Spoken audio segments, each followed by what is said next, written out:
Okay, so let's unpack this. Because if you look at the cover of a county agency's annual report, and we're looking at the 2025 Williamson County Sheriff's Office annual report today, your first instinct is probably, to brace yourself for profound boredom. Oh, absolutely. You expect a total snooze fest. Right. You expect this giant PDF just filled with impenetrable charts and obscure budget line items. Just enough corporate speak to put you right to sleep. Yeah, you assume it's basically a ledger of paper clips and administrative overhead. Exactly. But this document, it completely shatters that expectation. I mean, we are looking at a diagnostic landscape that is genuinely gripping for this deep dive. It really is. It redefines what a bureaucratic document can even be, I think. Yeah, because it's a real-time reflection of a community's safety, its values, and the intense, often totally chaotic frontline realities of modern law enforcement. What's fascinating here is that an annual report, well, when you strip away the formatting and really read the operational data, it's ultimately a strict accountability tool. Right, like a receipt. Yeah. Exactly like a receipt. Yeah. It is a very public, very tangible ledger Yeah. of promises made and promises kept to the citizens of Williamson County. Yeah. It's transparency in its rawest, most vulnerable form, because you can't hide in this data. The successes and the shortfalls, they're right there in black and white. And the tone is set immediately by Sheriff Jeff Hughes. I was really struck by his opening reflections. Oh, the introductory letter. Yeah, the letter. Because you expect a politician or an agency head to just launch into a victory lap. Like, look at all our great stats. Look at our shiny new cars. Right, the usual PR spin. But he doesn't do that at all. He opens by acknowledging that 2025 was a year of profound highs and devastating lows. Yeah, it was incredibly grounded. He talks about the heartbreaking reality of standing together through funerals for fallen members, honoring lives lost, and supporting the families who, remain part of their law enforcement family forever. It's a very sobering reality check right out of the gate. It immediately grounds you. The stakes here aren't profit margins, They are literally human lives. Law enforcement is one of the very few professions where the cost of doing business can literally be the lives of your personnel. Right. And by opening the report with that acknowledgement, Sheriff Hughes establishes this framework of gravity for everything that follows. Yeah, you read that and you sit up a little straighter. You do. And he also mentions the shifting of the guard, right? The well-earned retirements of veteran officers and the rise of a new generation of leaders. So the agency is basically in a state of deliberate evolution. Exactly. Which is a tricky balance to strike. Which gives us the perfect mission for our deep dive today. We are going to really tear into this 2025 report. There's a lot of ground to cover. So much ground. We'll explore the operational highlights, everything from high-speed aerial pursuits to the deployment of therapy dogs in middle schools. I can't wait to talk about the dogs. Oh, the dogs are the best part. We'll look at the highly elite specialized units, the integration of some absolutely wild new technology, and the future blueprint of the sheriff's office. That's a comprehensive look. But I want to start exactly where the report starts, the foundation. Because before we get to the SWAT teams and the K-9 units, we have to talk about something that sounds like an HR issue. But it's actually the most critical piece of the puzzle.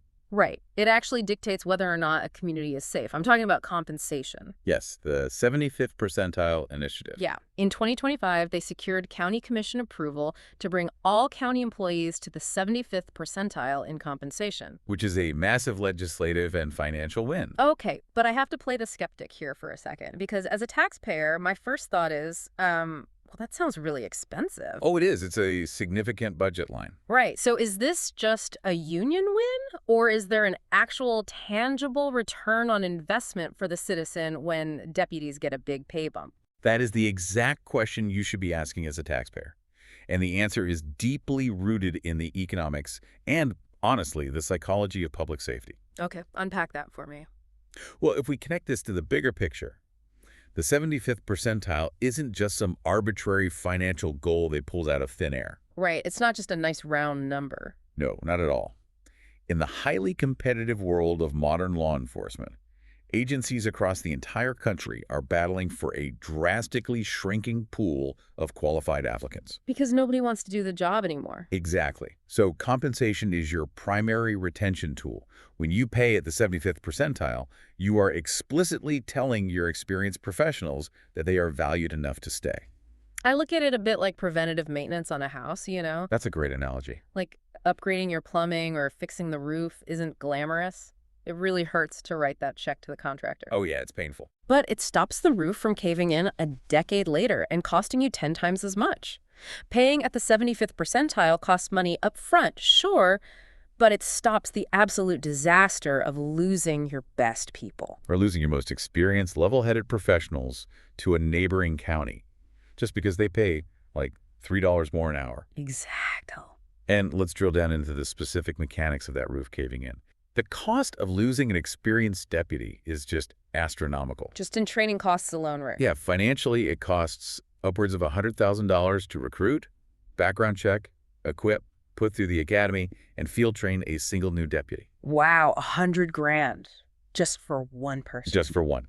But the operational cost is far worse than the financial cost. How so? Because you aren't just losing a warm body in a uniform. You are losing 5, 10, or maybe 15 years of localized de-escalation experience. Oh, I see. You lose the institutional knowledge. Exactly. You are losing the community trust they've painstakingly built over a decade.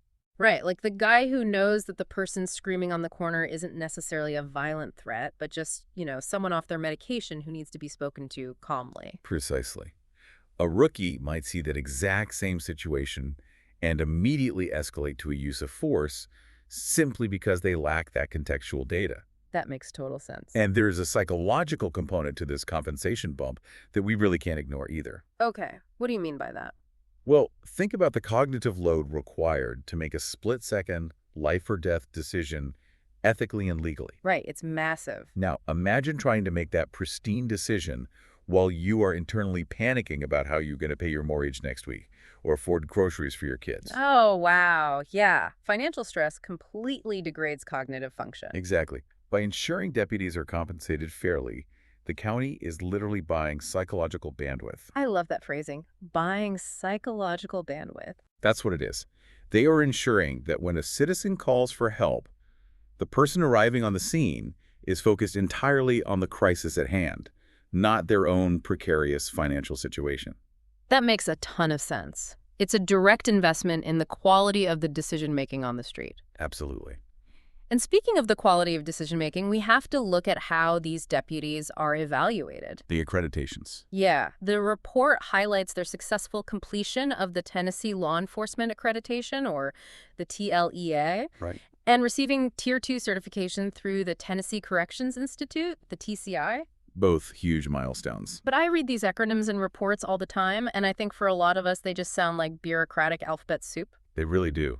Just letters on a page. Right. Does an accreditation plaque on the wall actually change how a deputy operates at 2 in the morning?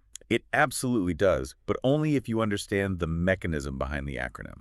Okay, enlighten me. So the TLEA is not just a rubber stamp. It's not a participation trophy. It is a grueling, exhaustive audit of the agency's entire operational soul. Sounds intense. It is. Assessors from outside the agency come in and scrutinize everything. And I mean everything. Like what, specifically? They don't just look at a policy manual and say, well, this looks good. They pull random use of force reports from like 8 months ago.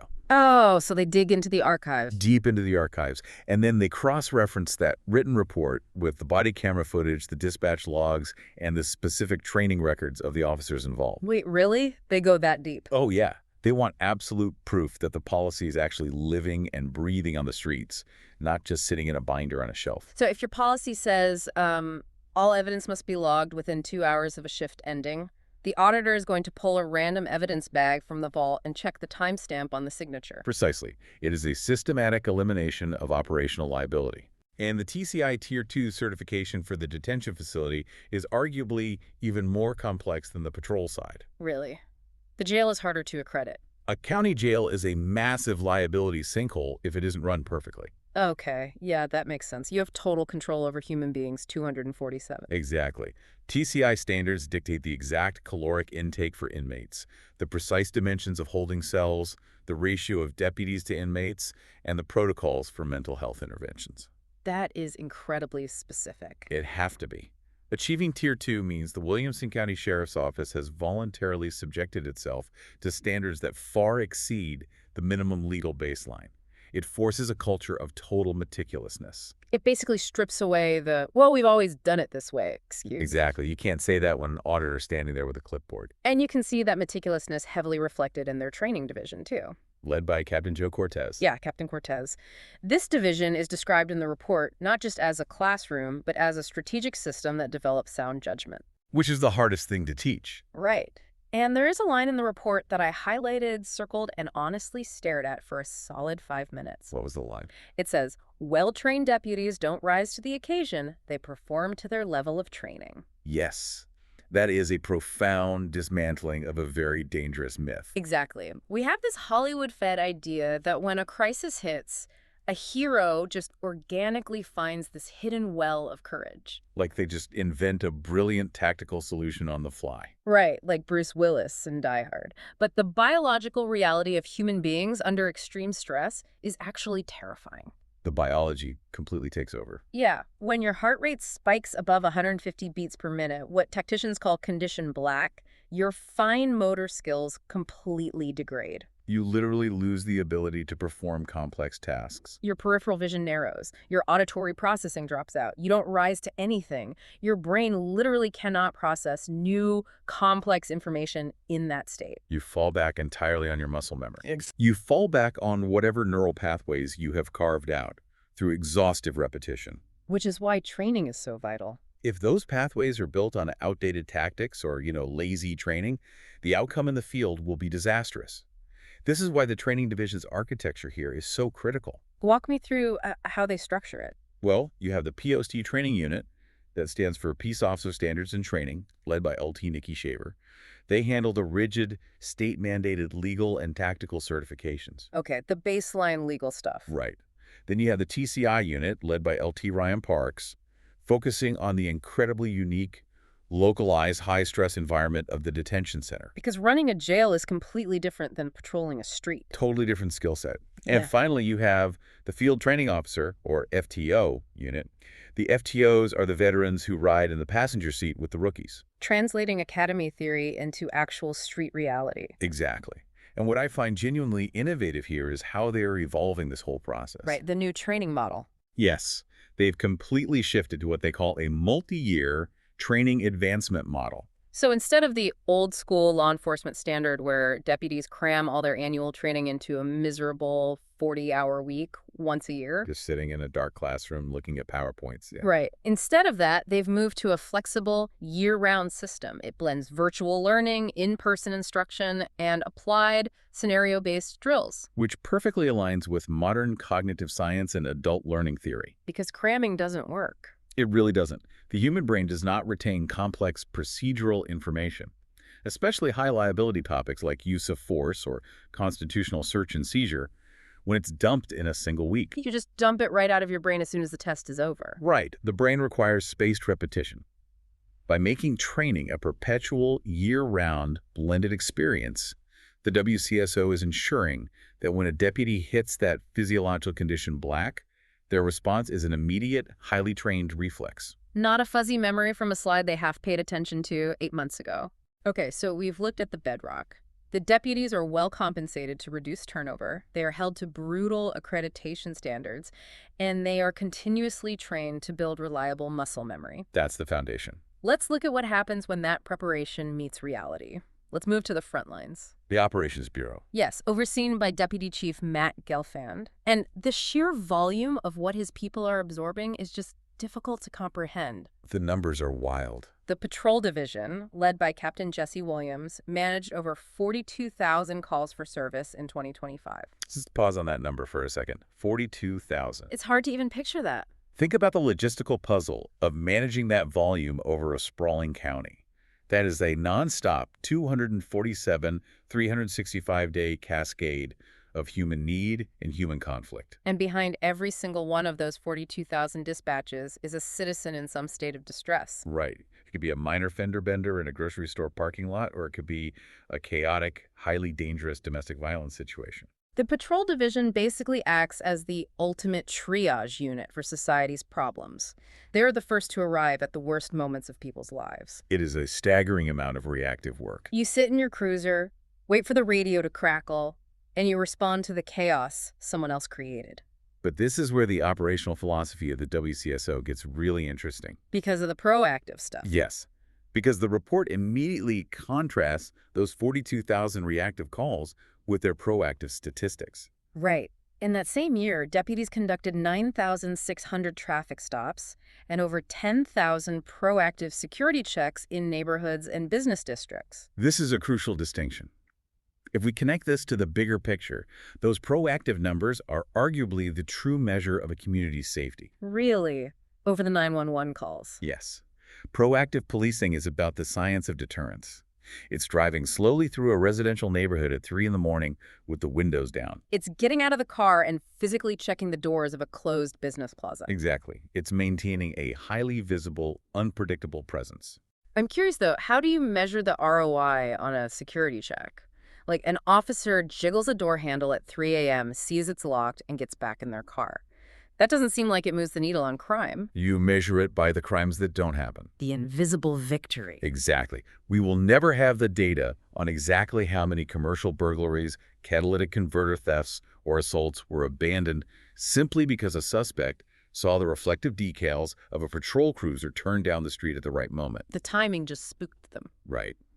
But criminologists know that the certainty of being caught is a far greater deterrent than the severity of the punishment. So if they think a cop is around the corner, they won't even try it. Those 10,000 proactive security checks likely prevented thousands of future 911 calls. It's the ultimate butterfly effect of public safety. It really is. And speaking of proactive environments, we absolutely have to talk about the School Resource Officer Division, the SROs, led by Captain Leonardo Zollicoffer. The SROs are such a fascinating deployment of resources. They maintain a daily physical presence in all Williamson County schools and the Franklin Special School District. Which is a massive commitment. Now, the debate over police and schools is national. Critics argue that SROs just create a school-to-prison pipeline by criminalizing teenage behavior.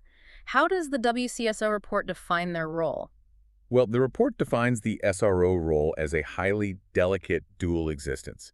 They address the kinetic threat first. The actor-shooter stuff. Right. The report explicitly notes that SROs receive advanced active threat response training specifically engineered for educational environments. Because a school layout is totally different from an office building. Completely different. In the unthinkable event of an active shooter, the SRO is the immediate tactical response. Their mandate is to move directly toward the threat and neutralize it instantly. Bypassing the minutes it takes for regular patrol units to arrive. Exactly.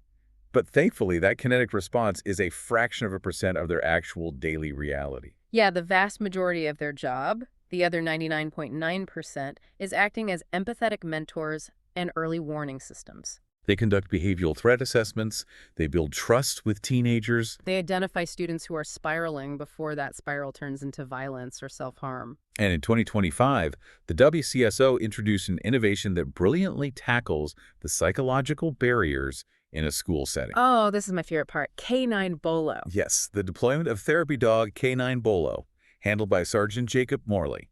Here's where it gets really interesting for me. A therapy dog in a sheriff's office. You think of police dogs as these snarling, hyper-aggressive tactical weapons. German shepherds barking in the back of a cruiser. Right. But Bolo is specifically integrated into the schools to provide emotional support and build positive connections. The psychology behind deploying a therapy dog in a school is actually a masterclass in community policing. How so? Well, a law enforcement uniform naturally creates a psychological barrier. For a teenager dealing with trauma at home, a badge and a gun can induce a lot of anxiety. They put their guard up immediately. Exactly. But a dog completely bypasses those defensive walls. K9 Bolo acts as an emotional bridge. That makes sense. A student who would never walk up to a deputy to report severe bullying or a suicidal thought will absolutely sit down on the floor in the hallway to pet Bolo. And in that moment, the deputy isn't an authority figure. He's just a guy with a cool dog. It gives Sergeant Morley a window to connect, to listen, and to intervene. It humanizes the badge in the most effective, disarming way possible. And they are layering this approach, too. The report also details the launch of the new 2025 SRO K9 program for narcotics detection. So you have a two-pronged canine approach in the schools. Yeah, you have the soft therapeutic touch of canine bolo paired with the highly specialized deterrent presence of narcotics canines actively keeping illegal drugs off the campuses. It's a comprehensive approach to school safety, mental health support coupled with environmental security. And that specific mention of canine capabilities transitions us perfectly into the next layer of the agency's anatomy. The elite units. Exactly. While patrol and SROs manage the daily equilibrium, there are moments when the situation spirals beyond standard capabilities. This is when the elite, highly specialized units are deployed. These are the force multipliers. And the canine unit is a premier example of that. Oh, man. Let's talk about the canine unit, because the story of Deputy Sean Stein and Canine Jasper reads like a sports movie. It really does. It's an incredible achievement. In December 2025, they traveled down to Manatee County, Florida, to compete in the United States Police Canine Association PD1 National Trials. Big leagues. And they didn't just show up to compete, they completely dominated. They won the 2025 National Championship. They were officially named Top Dog. The statistics from this national competition are breathtaking for anyone who understands canine handling. Walk us through the numbers. They scored an extraordinary 638.5 out of a possible 640 points. That is insane. They achieved perfect scores in both the article search and the suspect search. They also took home the Terrence Patrick Cahill Award for outstanding professionalism. When you consider they were competing against 70 of the absolute most elite police canine teams from across the entire country, you start to grasp the magnitude of this achievement for Williamson County. I look at a score of 638.5 out of 640, and I just have to ask, how does a dog and a human even achieve that? Years of obsessive training. Because we aren't talking about a dog show where they trot in a circle and get judged on the shine of their coat, right? These trials simulate the worst-case street scenarios. Oh, absolutely. It requires an understanding of canine physiology and obsessive behavioral conditioning. Like what? Give me an example. Take the article search, where they scored perfectly. A canine like Jasper is processing the world primarily through fluid dynamics and olfaction. Okay, smell. Right. Their noses have hundreds of millions of scent receptors and a specialized organ that allows them to process smells independently of breathing. They are basically smelling in 3D. Yes. When Jasper is deployed to find a discarded murder weapon in a dark field, he is navigating a three-dimensional scent cone. A scent cone? Yeah, he is isolating the microscopic skin cells and adrenaline hormones left by a fleeing suspect, separating them from the smells of the grass, the dirt, and the other deputies walking around. That is just wild to think about. And the suspect search isn't just about finding the guy, right? It's about control. Control is everything. And a police dog has to transition from a state of highly aggressive prey, drive-like chasing a suspect, to absolute immediate submission the millisecond the handler gives the command. Exactly. The liability of a canine is massive. If the handler commands the dog to stop, the dog must stop instantly, even if the suspect is still running. Which goes against every instinct the dog has. Completely. That level of precision where the dog acts as an off-leash extension of the deputy's own neurological intent is not built during competition week. No, you can't cram for that. The report explicitly notes that these championships are built in empty training fields long after shifts end, in grueling repetition measured in years. And this standard of excellence isn't limited to just Deputy Stein. No, the whole unit is top tier. The report highlights LT Mike Grandy's leadership of the unit and the incredible successes of other handlers like Deputy Hayden Smith and Deputy James Davison at regional levels. It's a culture of excellence. Your trophy case. But practically, how does a mathematically near-perfect canine unit change the game for the rest of the agency? A premier canine unit exponentially increases both efficiency and officer safety. Okay, frame that for me. If a suspect runs into a massive, dark, commercial warehouse, sending human deputies in to clear it aisle by aisle is incredibly dangerous and could take hours. Because someone could be hiding behind any pallet. Right. But a dog like Jasper can clear that entire warehouse in minutes using scent, keeping the human deputies safely behind cover. Oh, that makes total sense. Whether it's finding a missing toddler who wandered into the woods or locating narcotics hidden in a vehicle panel, these dogs accomplish in minutes what might be impossible for humans to do in hours. They are an elite capability. And that elite kinetic force on the street is mirrored by the intellectual force of the Criminal Investigations Division, the CID. The detectives. Yes. Led by Deputy Chief Kimball and Captain Tamika Sanders, this division is wading into the absolute darkest corners of human behavior. It's heavy, heavy work. The report highlights their work on homicide, complex fraud, organized theft rings, elder abuse, and human trafficking. The mandate of the CID, as written in the report, is a heavy burden. It says, every case deserves the truth, and every victim deserves someone willing to find it. That's a powerful mandate. These detectives are essentially historians of tragedy. They arrive on the worst day of a family's life amidst unspeakable trauma and chaos, and their job is to emotionally compartmentalize that horror. So they can actually do their job. Right, so they can meticulously gather the microscopic pieces of evidence required to build a prosecutable case. And the report specifically highlights the specialized task forces within CID. We see the phenomenal success of their Internet Crimes Against Children, or ICK task force, Which is doing incredibly vital work. They also highlight Detective Paul Lusk becoming an FBI task force officer and their targeted disruption of narcotics networks. This isn't just taking a report after a burglary. This is dismantling organized predatory networks. Which requires immense cross-agency collaboration.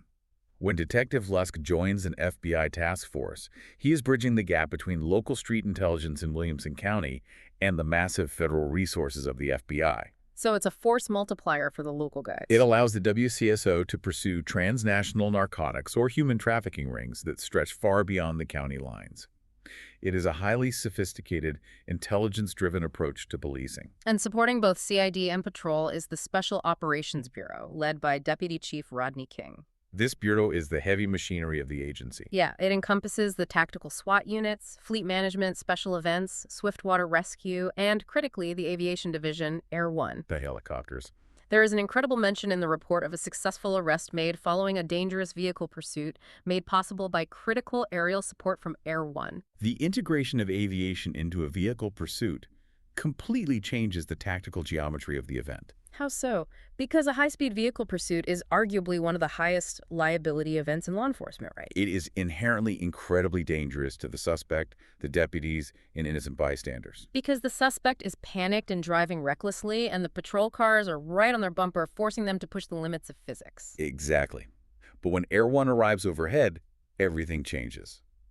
The helicopter has an unobstructed, God's eye view. So the ground units can back off. Yes, the ground units can back off, turn off their sirens, and reduce the pressure.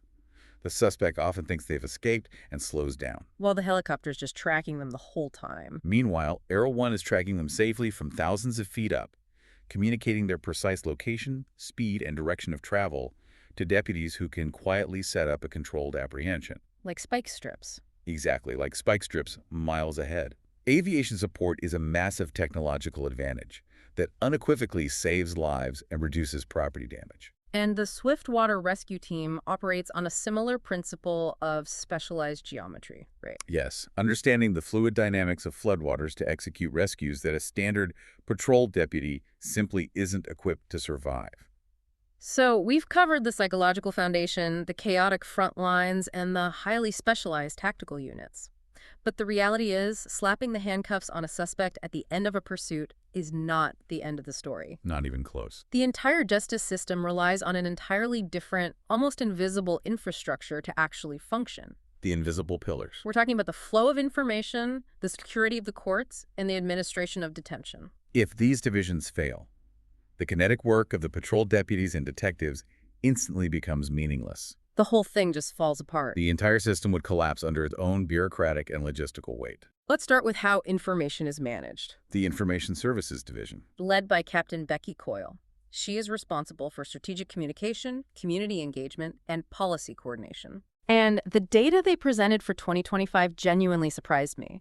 They relaunched the WCSO website in December 2023 and saw this massive surge in traffic through 2024 and 2025. The digital footprint is huge. But the statistic that really jumped off the page was their social media impact. They garnered 4.8 million combined views on their top 2 posts. That is massive reach for a county agency. One was a comedic Zootopia Tennessee-style video, and the other was a Christmas Eve patrol feature. Now, I have to challenge this. Go for it. As someone who wants their tax dollars fighting crime, why on earth is a law enforcement agency spending time and resources making viral Zootopia videos? Isn't that just a massive distraction from their actual mission? This raises an important question, and it's a debate that city councils and county commissions have across the country every budget cycle. Why do police need a TikTok or an Instagram, right? Exactly. The answer requires a paradigm shift. Yeah. In the 20th century, community policing meant an officer walking a physical beat, tipping his hat, and knowing the names of the local shop owners. The classic beat cop. In 2025, the public square is digital. Highlighting those 4.8 million views is not about chasing vanity metrics or trying to be an influencer. Then what is it about? It is about actively building a digital shock absorber for the community. A digital shock absorber. Break that down for me. When an agency puts out engaging, humanizing content, like a Christmas Eve patrol video, they're demonstrating that the people behind the badges are human beings who share the community's values, humor, and traditions. They are building a vast reservoir of public goodwill. And they desperately need that reservoir, because eventually the agency will hit a pothole. A scandal or a crisis. There will be a critical incident, a highly controversial use of force, or a catastrophic natural disaster. And if the only time the public ever hears from the sheriff's office is a dry press release after a tragedy, there is zero established trust. None at all. The void is instantly filled with rumor, fear, and hostility. Precisely. But if the agency has spent years communicating transparently and authentically, when they need the public's trust during a tense, rapidly evolving investigation, they can draw on that goodwill. They have equity with the public. They can use that massive digital reach to instantly disseminate life-saving information. That Zootopia video is the down payment on the community trust they will need during the next crisis.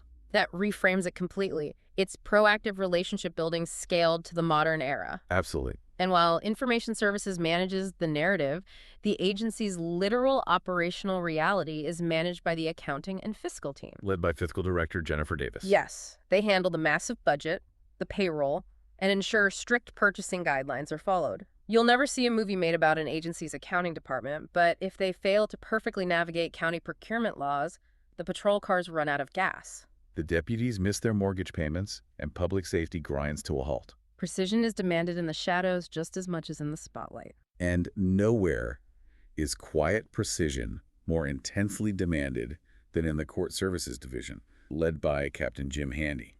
Oh man, the courthouse. The report states a fundamental truth.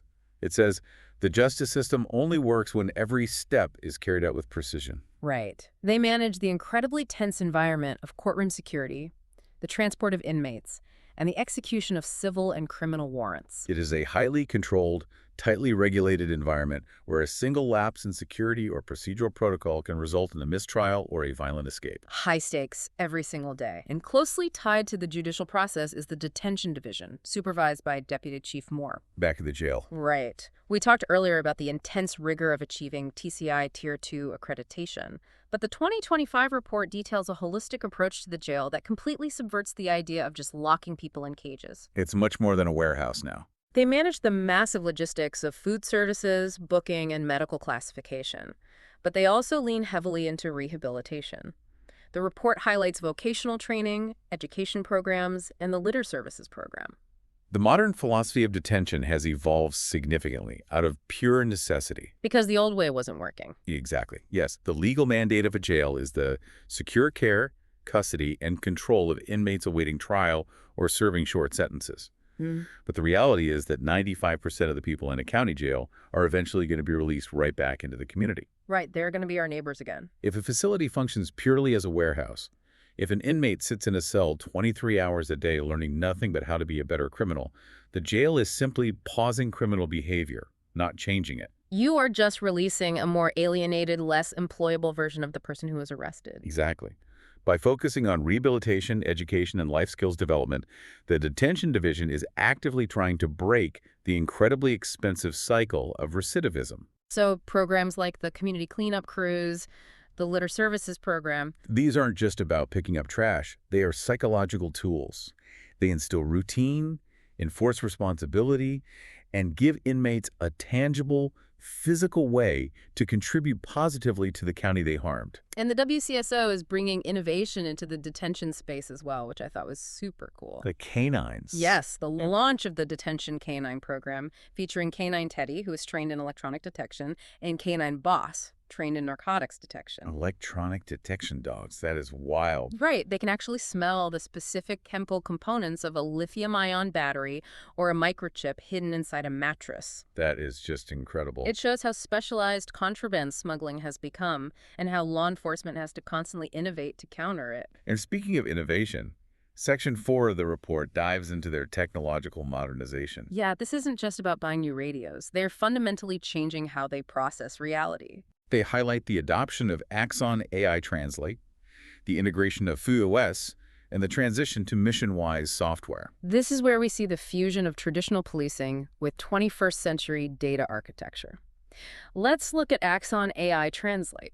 Language barriers are a massive challenge. Huge. Imagine a deputy arriving at a chaotic, highly emotional domestic dispute, and the victim only speaks a dialect of Mandarin while the suspect speaks Spanish. Historically, the deputy has to call a translation service on a speakerphone, losing precious time and nuance. But Axon AI Translate allows the deputy's body camera or mobile device to provide near real-time, highly accurate translation across 50-plus languages. It instantly de-escalates confusion and ensures constitutional rights are clearly communicated. And then there is the FUS integration. From what I understand, FUS is essentially a digital umbrella that acts as a real-time crime center. It pulls in data from all over the place. Right. It pulls from public traffic cameras, license plate readers, and even allows local businesses to voluntarily register their exterior security cameras with the sheriff's office. That's exactly what it is. It breaks down data silos. Instead of a detective having to drive to 5 different gas stations to ask for USB drives of security footage 3 days after a robbery, Which takes forever. the East US platform allows the command center to instantly access overlapping video feeds in real time while the suspect is still fleeing. It provides unparalleled situational awareness to the deputies responding to a scene. And the transition to MissionWise represents an overhaul of their internal nervous system, how they track records, evidence, and internal affairs. It sounds like they're building an agency that relies just as much on data streams as it does on patrol cars. Data is the new patrol car in a way. But what's fascinating is that amidst all this high-tech integration, they remain deeply anchored in physical, grassroots community engagement. You can't automate trust. You really can't. The report details incredible outreach efforts. We see highlights from their Shop with a Cop program during the holidays. A great program. Their drug take-back events that safely dispose of thousands of pounds of prescription narcotics, and deputies participating in literacy initiatives like Read Across America. Because technology can only enhance policing. It cannot replace the human connection required for it to be legitimate. An FUS camera network might help catch a burglar, but a deputy sitting down to read a book to a first-grade class is what prevents that child from growing up to fear law enforcement. Exactly. Programs like Shop with a Cop are vital. For many children living in poverty, their only interaction with police might be seeing their parents arrested or experiencing trauma. Taking a child shopping for Christmas presents with a deputy in uniform fundamentally rewrites their neurological association with that badge. It replaces fear with mentorship. Which is a heavy, emotionally complex operation every single day. But what amazed me most in this report is that even while managing the intense, exhausting daily demands of 2025, the leadership is heavily focused on the distant future. Section 5 is all about looking ahead. Right, because annual reports are inherently retrospective documents. They tell you what happened last year. But Sheriff Hughes dedicates significant real estate in this document to long-term facility planning. Specifically regarding the future of the detention facilities and the strategic goals for 2026 and beyond. It is the ultimate mark of mature leadership. Designing and building a modern detention facility is not a project you can rush through a budget cycle.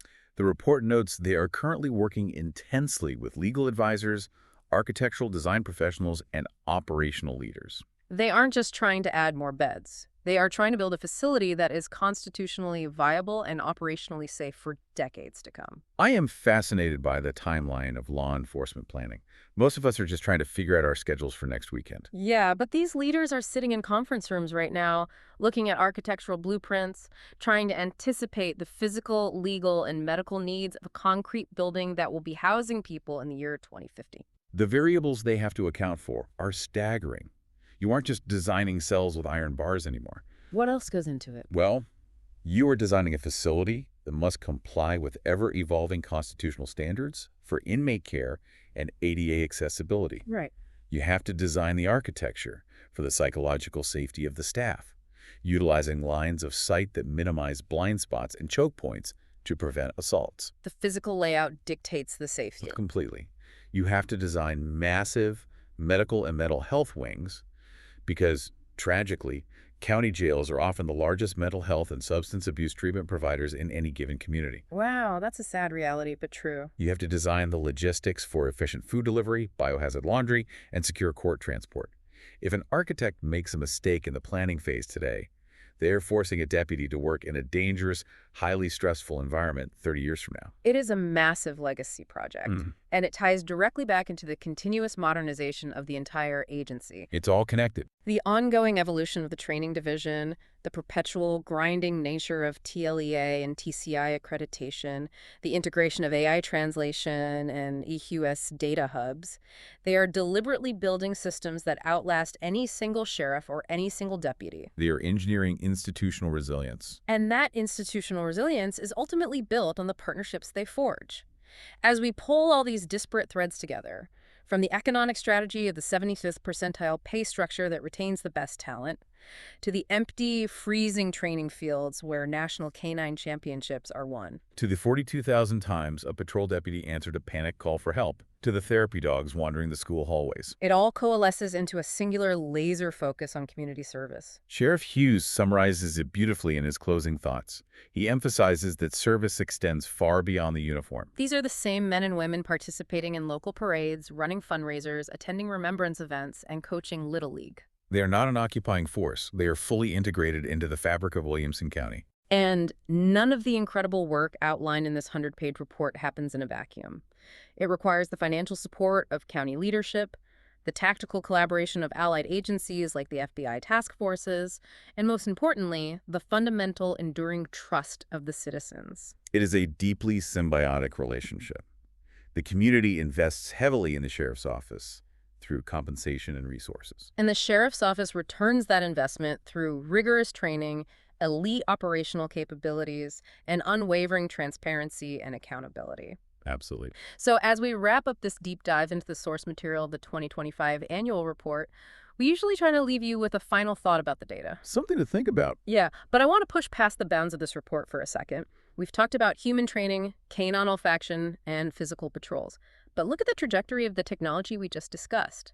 FUS networks, Axon AI. It's moving at an exponential rate. Exactly. So here's my question to you listening right now. Fast forward to the year 2050. Okay, looking ahead. When AI can perfectly predict crime hotspots based on ambient data and drone networks can respond to a 911 call in 30 seconds, will the fundamental nature of physical policing become obsolete? That is a terrifying and fascinating question. Right. Will the patrol deputy of the future simply be a highly specialized social worker responding to algorithmically predicted crises, rendering an operational report like this 2025 document a quaint relic of a bygone era? How much of the human element of law enforcement can technology replace before it breaks the community trust it relies on? That's the core of it. It's something to mull over the next time you see a patrol car sitting quietly at an intersection.